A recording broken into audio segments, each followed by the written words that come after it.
This is Umar for BoxNation. I've heard there's a few buses going up the M25 on its way to Brentwood with Queensberry plastered all over it. What's going on there, Frank? Well, no, we're all knackered. It was bloody great, wasn't it? It was. I mean, obviously it was great for us. We really enjoyed it. But I thought it was a great night of boxing for everybody. Good fun. It's a great week out there. We had some fun out there. We had a bit of drama, and we had fantastic fights. And from our perspective, we had a brilliant result. I know you backed all your guys, Frank, but hand on heart to have every fight go your way. Did you truly think that was going to happen? Said it from the beginning. I was confident. Look, of course, let me get it right. A couple of fights were close. There's no doubt about that. But I really did fancy. We picked our team to win, and same as obviously the same as Matchroom did. But I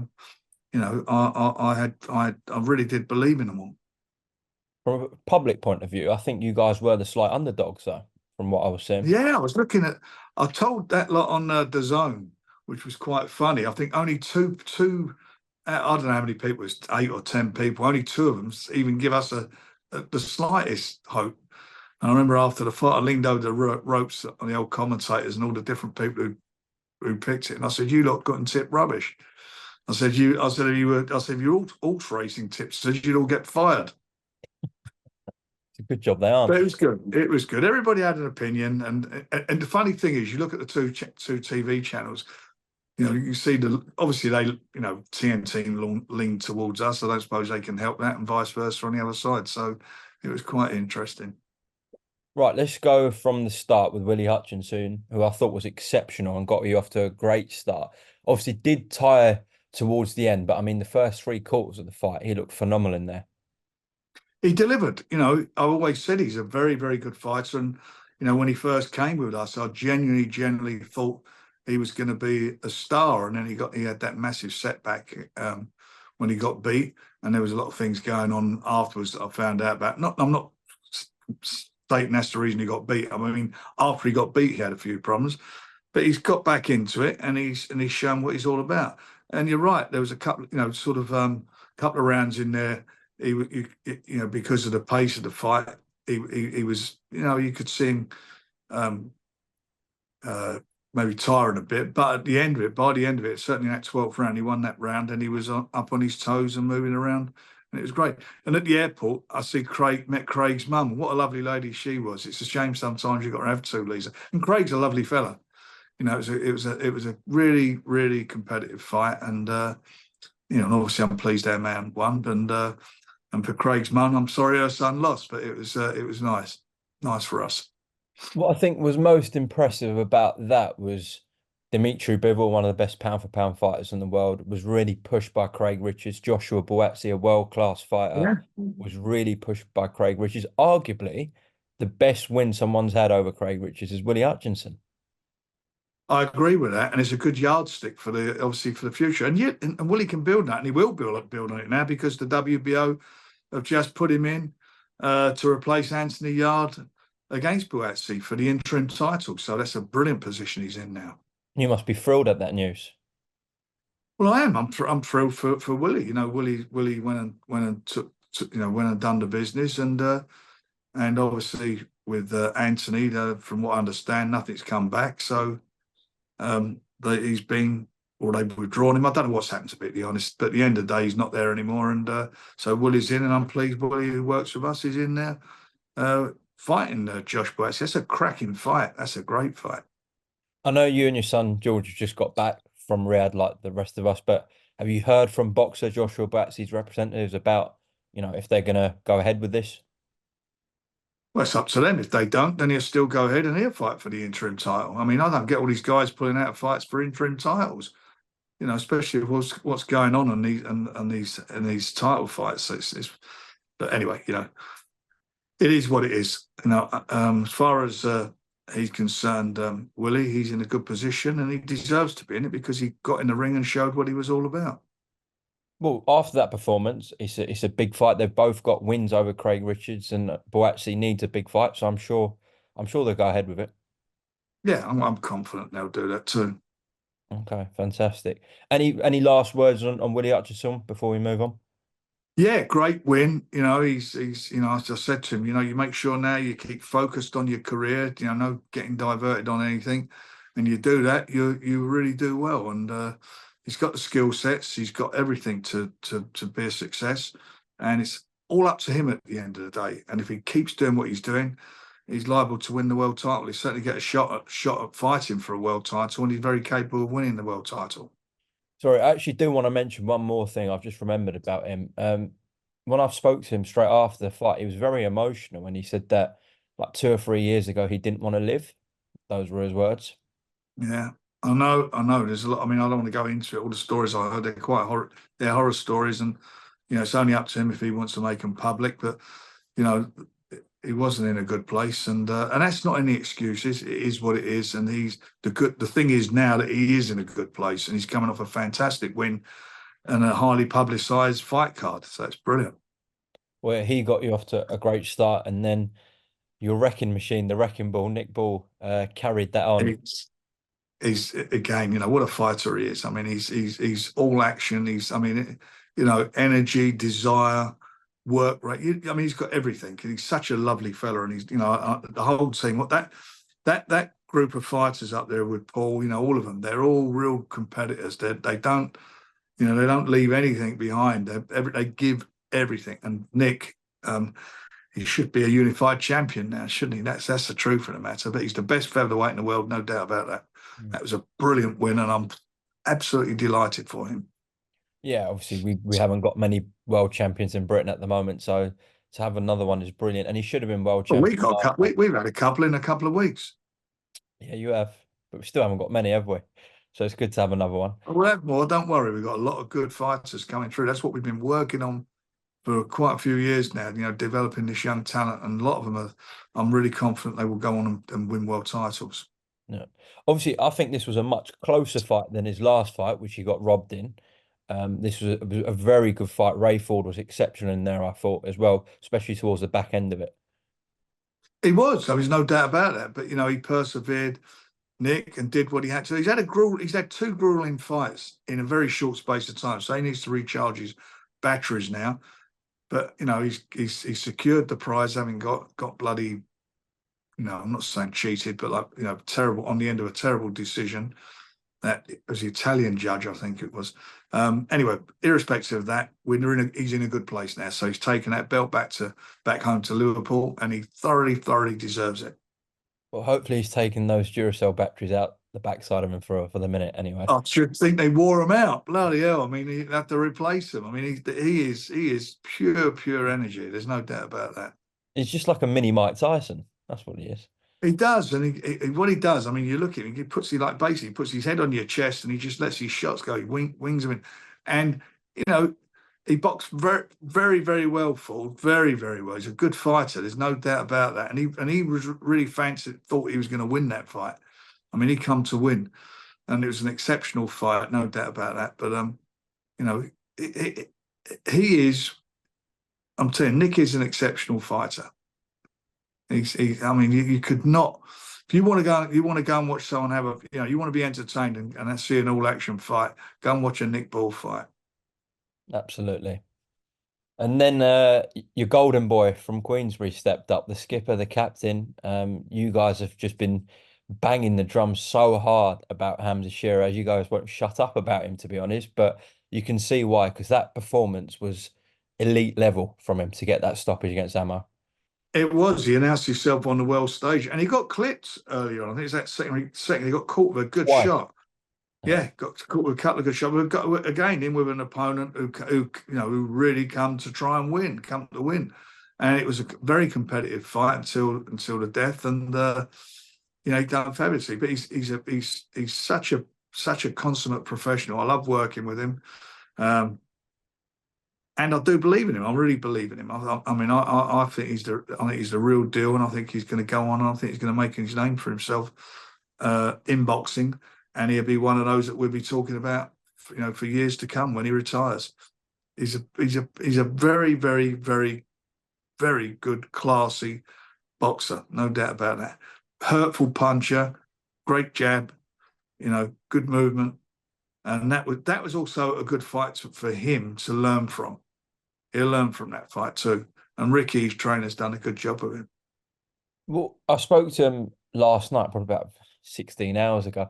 Um, and I said to him at middleweight, you've been blowing everyone away, and that's brilliant, and you're getting everyone out of there quick. But to go into the championship rounds against someone who I think is probably going to win a world title anyways at middleweight, southpaw, strong, a different style. He's ticked all the boxes there moving forward.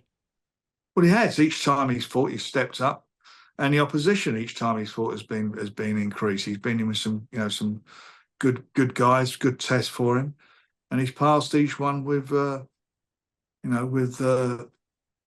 top honours. He's done it every time, and he's now the mandatory challenger for the title. So he's got that in the bag. There's this talk about Eubank, which I would love that fight. I don't think Eubank would fancy it myself, but I'd love that fight for him. Well, I spoke to Hamza, as I said last night, and we actually went through the options for Chris Eubank Jr., considering that Conor Benn fight isn't on the table. The Janabek fight for the world title a couple of months ago didn't materialise. Doesn't seem to be many options for Chris Eubank Jr. Well, he's got an option because we're Hamza. willing to make the fight, no doubt Yeah. about it. And let's see it. That'd be a great all domestic affair. Be a great fight for both of the guys. They'll do well. They'll earn money from it, and it's a fight. I'm sure, and I keep banging on about the fans want to see. I'm sure they would want to see it. It's a really really good fight.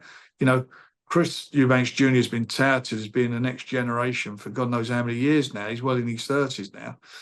The new generation is Hamza, no doubt about that. Do you think Hamza Shiraz knocks out Chris Eubank Jr. quicker than he did Amo Williams? I fancy him big time to. I think it'd be a good fight because it'd be competitive and Junior is brave and he's shown what he's all about. He came back, didn't he, after that loss against Liam Liam Smith. Williams and sorry, Liam Liam Smith. Smith. He came back from that and showed that there's still some gas in the tank. So we'll see. Mm. What was impressive about Hamza, you mentioned the two massive left hands that he took, and Amo's a big puncher, is that a young man like that could derail, lose his composure, get a bit reckless, but he soaked up the pressure and then implemented his game plan very well. He didn't lose his head, and Ricky stayed calm in the corner as well. No, he sucked up and took it and came back and he worked out what he had to do.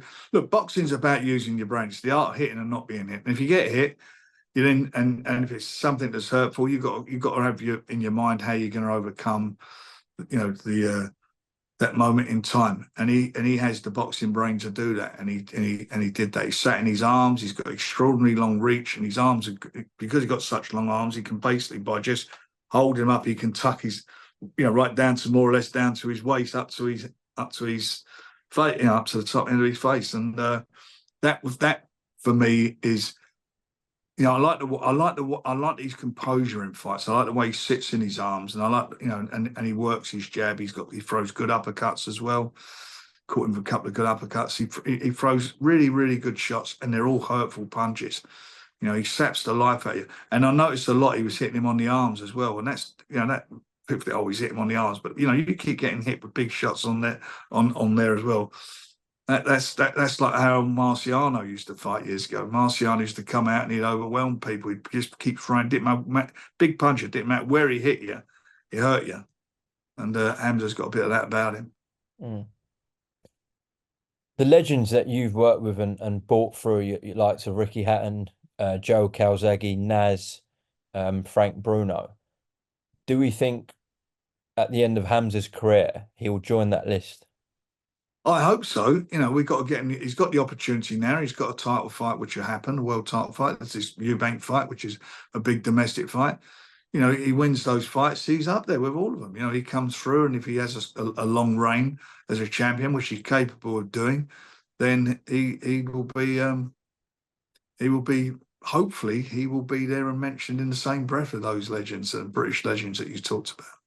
Well, thoroughly justified picking him as captain because that earned you 4 points. And at that point, you were 6-0 up. And the worst thing that could happen for you guys was a draw at that point.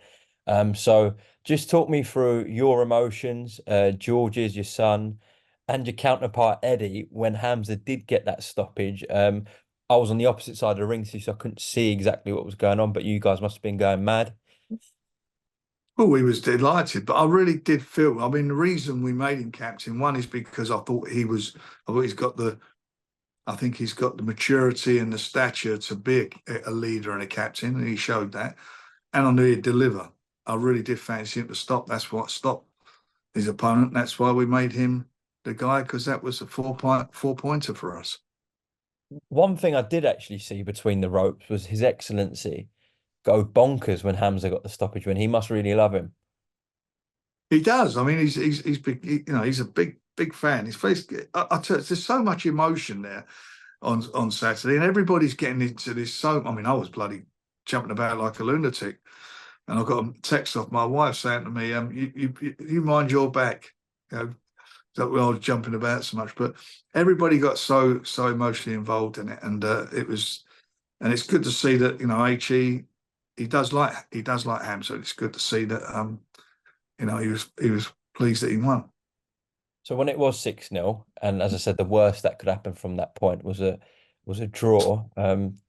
Was Eddie okay? Was he in tears?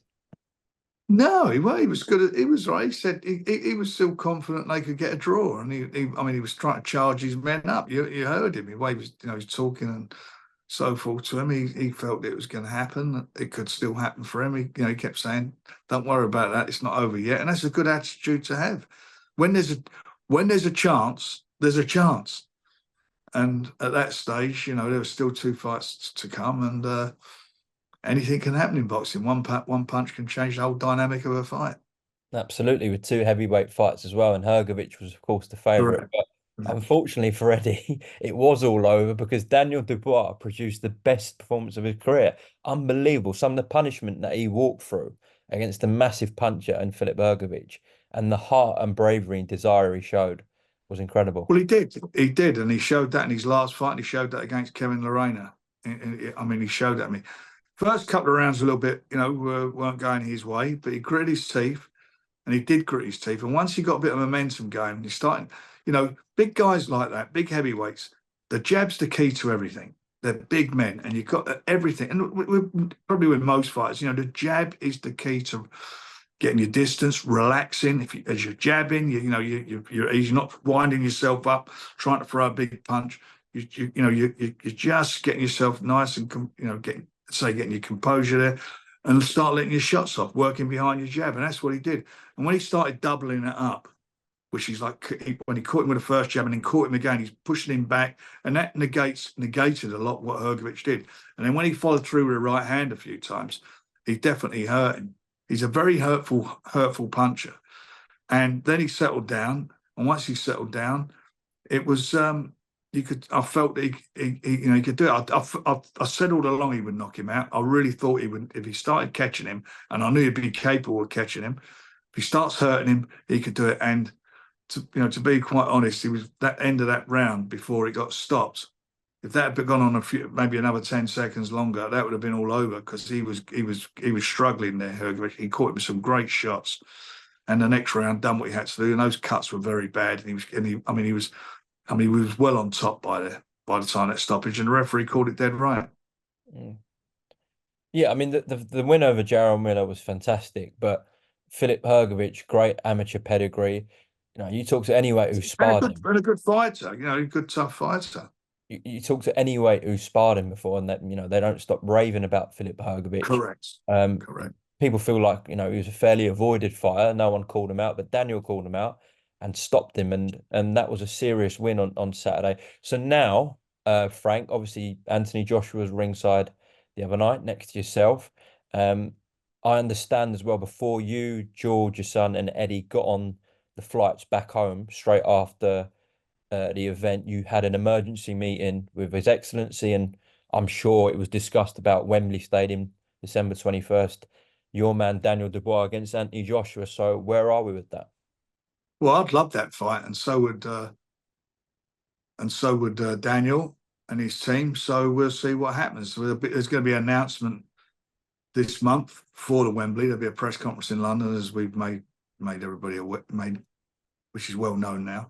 Yeah. and we'll be announcing AJ's fight at that press conference. I hope, and keep my fingers crossed, that it'll be Daniel in the opposite corner, because it's an all British affair, two massive punchers. And I'll tell you that it will be electric, that fight. That's a fight that's going to have some twists and turns in it, no doubt about it. Frank Anthony looks like a new man. AJ does under Ben Davison. Do you believe Daniel Dubois got enough to knock out Anthony Joshua? If he catches him on the chin, here go.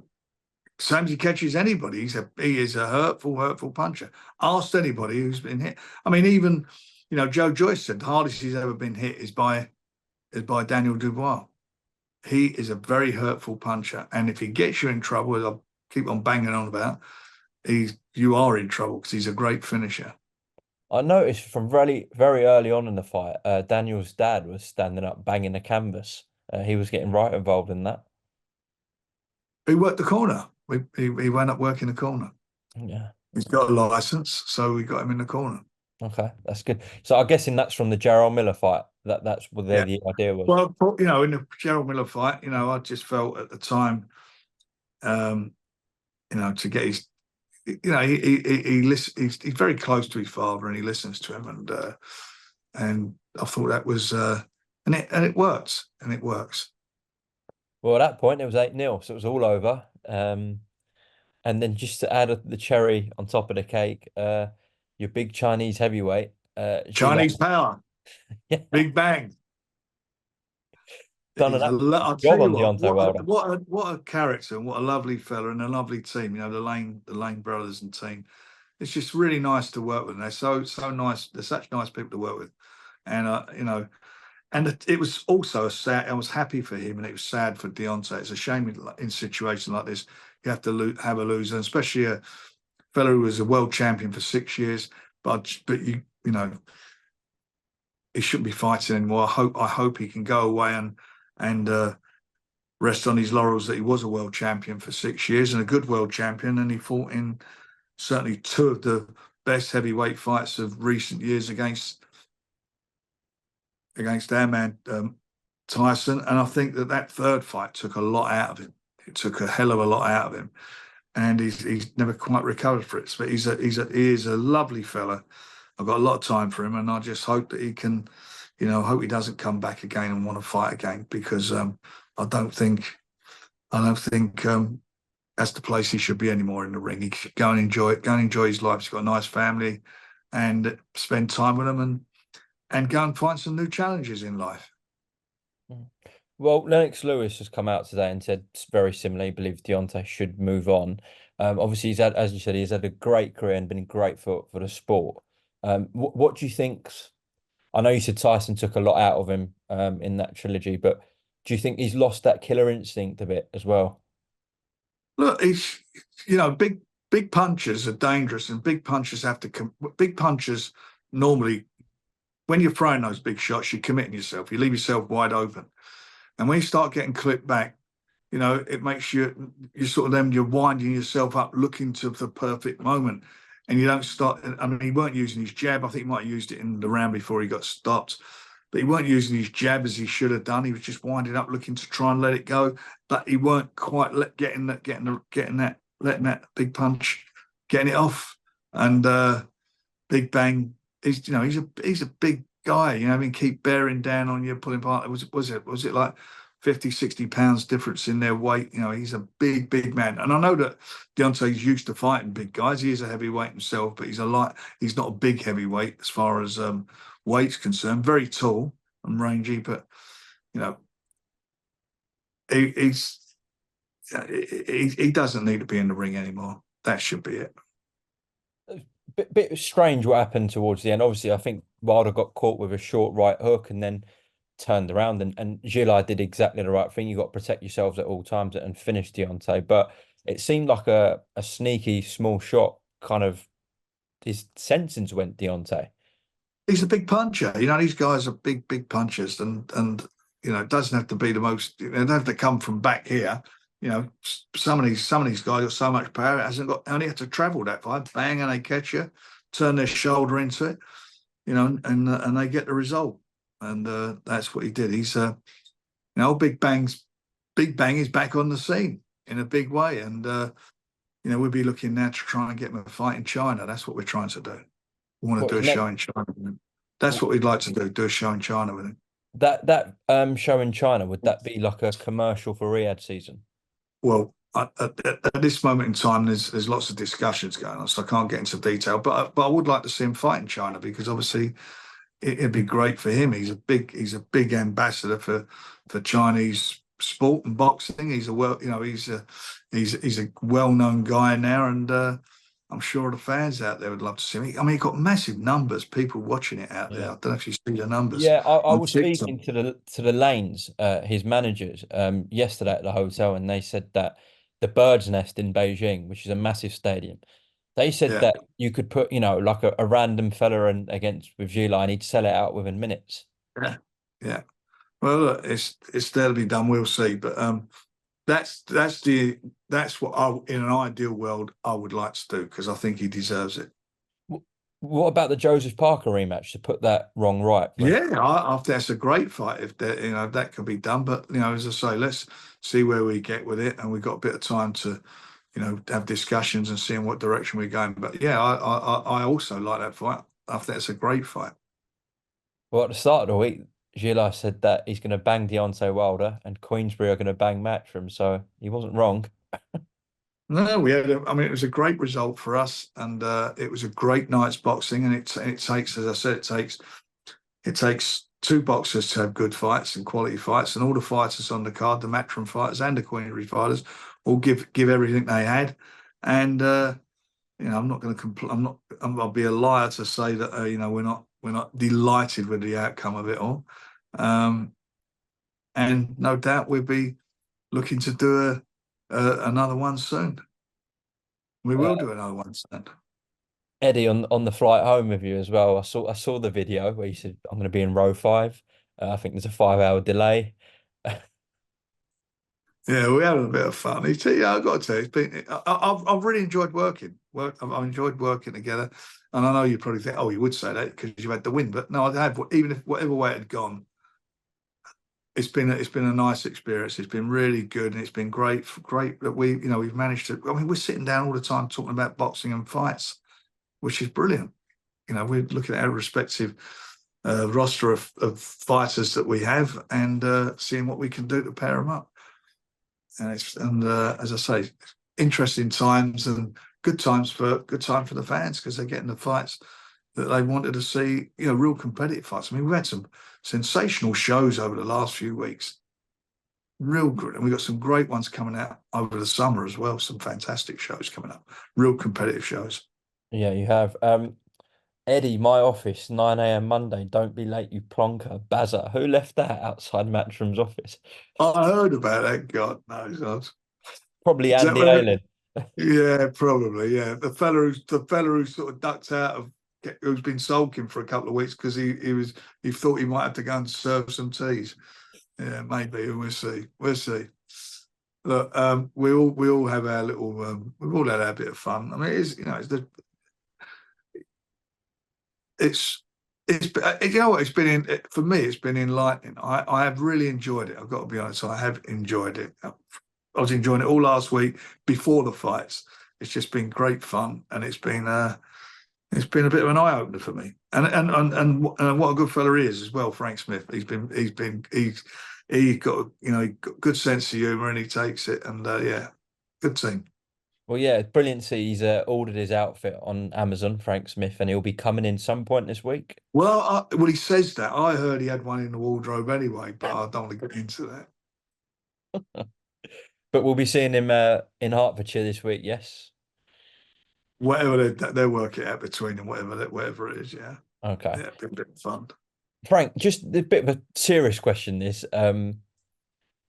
The back and forth with Eddie over the years, for the last, God knows, about 14 years, there was one person who stayed calm between the families, and that was your son, George.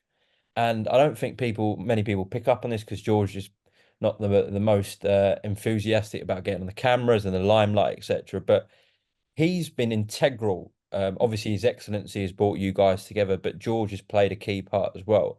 And he managed to, even though there's a deep family rivalry that stretches back 40 years, he's managed to keep that out of it and just get on with business. And whilst you and Eddie were having war with each other, he still had good relations with Eddie. And as I said, he's been integral to all this. So maybe a question more for him, but how did he manage to do that? He was the only one.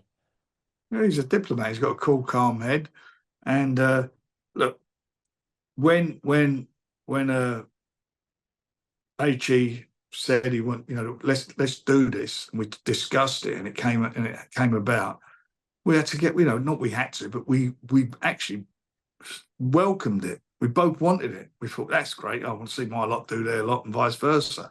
And George sort of done most of it. George does the sort of in between the negotiations or whatever. But HE is so into this. I mean, you see him on, as you mentioned earlier, on Saturday night. You see what a boxing fan he is, what a boxing nut is. He's jumping about. He was there from the first fight onwards, and he loves every minute of it. And that's why it's been that's why it's worked so well. And with the deals that were put together, which were very good deals for the boxers, because we couldn't be doing this without the Riyadh season finances. It just wouldn't work. It wouldn't stack up, but that makes it work.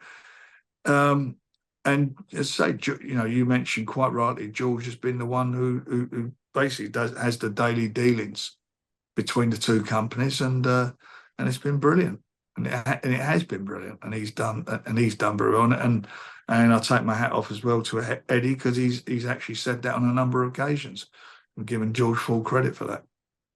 Fantastic to see everyone getting on and working together. But it was 10-0 to Queensberry and yourself, so congratulations. Just to end on a little bit of a sour note, unfortunately, we've got about 5 minutes left on this Zoom, Frank. Carl Froch said it was brilliant, the 5v5, and he thoroughly enjoyed the fights, but the atmosphere, again, he criticised, as he has done before with shows in Riyadh. So just a comment on that. I don't know. Was you there? What Yeah, was that? Bad atmosphere? no. It's great atmosphere. Everybody got into it. I don't know where he's at. Look, he's a green-eyed. I mean, the green-eyed monster's got him big time. He's very bad, and he's just that bloke. He's that fella who's always on the outside looking in. His nose pressed up against the window.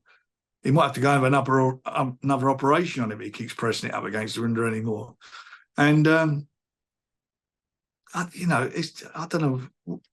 I don't know why I'm even talking about. Who gives a flying fuck about Carl Froch or what he's got to say? Is anybody really interested? All he does is bitch and moan all the time. Well, I tell you what, I mean, you worry. I mean, you wouldn't want to be stuck with him, would you, on a bloody desert island? Miserable sod. Well, I know Talksport I'd have like had. to see him on a desert. I would like to see him on a desert island, but not with me.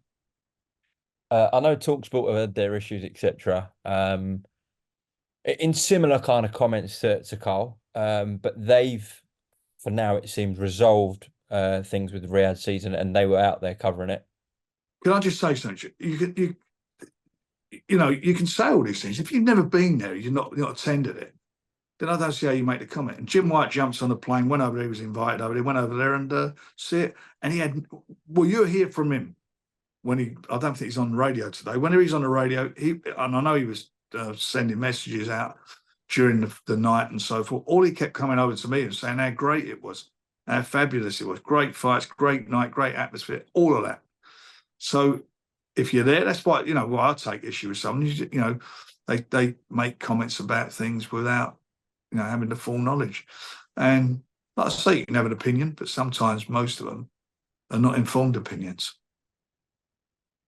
Okay, Frank, I do appreciate your time after a very long week and the one before with Fury Usyk. It's been a draining couple of weeks, but an amazing couple of weeks. I know Tyson's result didn't go the way you wanted, but it was a fantastic event, fantastic fight. Brilliant fight, the biggest fight, the biggest heavyweight fight of the 21st century. Biggest fight, fabulous fight. I mean, look, the last two shows in Riyadh, well, not the last two, all of the shows in Riyadh have been dramatic. They've been brilliant. It's the world capital of boxing. And that's it. That's where we're at. And people are loving it there. And you got to remember as well that taking place on a Saturday is like the equivalent of our Sunday. You know, always. I mean, they were quite late. We went about 2 o'clock in the morning, 3 o'clock in the morning with the Oh, the fights, main and event was at 3 a.m. which would be the equivalent of us having a fight on a Sunday night. You know. But it was brilliant. I thought it's been fabulous, and it's been one thing I would say, which I didn't know until we got out there. I didn't know that Eddie was a Spurs fan. He is. Yeah, so that's the one thing I enjoyed about it. That Arsenal got a win over the Spurs mob. I enjoyed that. I didn't know that. Yeah, that was good. Did Mind you, so's my brother. My brother's a Spurs fan, so Yeah, it's weird how half your family it is weird. It is weird. I mean, you know, everybody in the family were Arsenal fans. He's a Spurs fan, and I think when he was a baby, he got dropped on his head. okay. Did Eddie say that he'd heard from his dad Barry during the show? No, no, no. No, he was. I mean, he was like both of us. We were so engaged, you know, cheering our guys on and shouting and getting behind them. You know, it was. We were quite invested in it emotionally. I mean, we always are, I suppose. Oh, I am anyway with my fighters. I'm sure it's the same with him. But we were quite, neither of us wanted to lose that. I mean, you know that better than anybody. Neither of us wanted to lose it, and it was it was a bloody good. Well, it certainly was a good night for us. It was a great night, and again, congratulations and fair play to Eddie. He took it very well in humour as well. I'm not going to. I may not give him a rematch. I might retire. Please don't do that. Keep these cards coming, and we'll speak soon. Thank you, Frank. Thank you, young man.